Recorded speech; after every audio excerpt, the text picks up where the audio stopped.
আসসালামু আলাইকুম। আজকে কথা বলবো আপনার রিপ্লাই কমেন্ট নিয়ে। রিপ্লাই কমেন্টের উপকারিতা। অনেক ভিডিওতে আপনারা দেখতে পারবেন যে বলে রিপ্লাই কমেন্ট করেন, রিপ্লাই কমেন্ট করে। আরে রিপ্লাই কমেন্টের ভিডিও দেখতে দেখতে মাথা নষ্ট হয়ে গেছে। ঠিক আছে, যাই হোক, আজকে আমি বলবো না রিপ্লাই কমেন্ট করতে। যদি আপনার মন চায় তাহলে করবেন, সমস্যা নেই। তো রিপ্লাই কমেন্ট করলে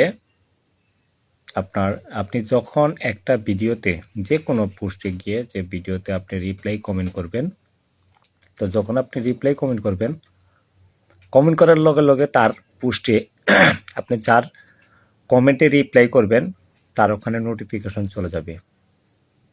যদি আপনি লাভ রিয়েট দেন তারপরেও তার কাছে নোটিফিকেশন চলে যাবে।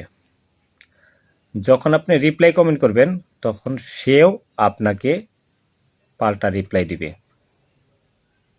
কিন্তু যদি আপনি লাভ রিয়েট দেন তাহলে কখনোই সে আপনাকে পাল্টা লাভ রিয়েট দিবে না, রিপ্লাই কমেন্ট করবে।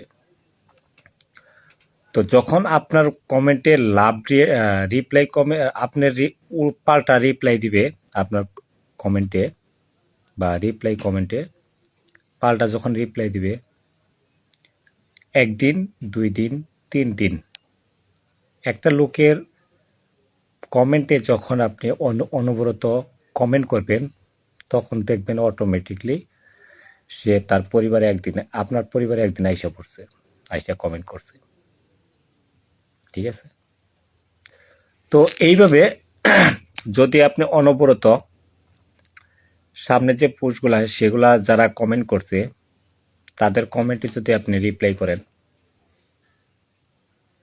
তাহলে দেখবেন যে হয়তো 2-4 দিন আপনার ওখানে রিপ্লাই কমেন্ট আসবে, বাট আপনার ওখানে ফলোয়ার্স আসবে না, এবং আপনার এই জায়গায় কোনো লোক কমেন্ট করবে না।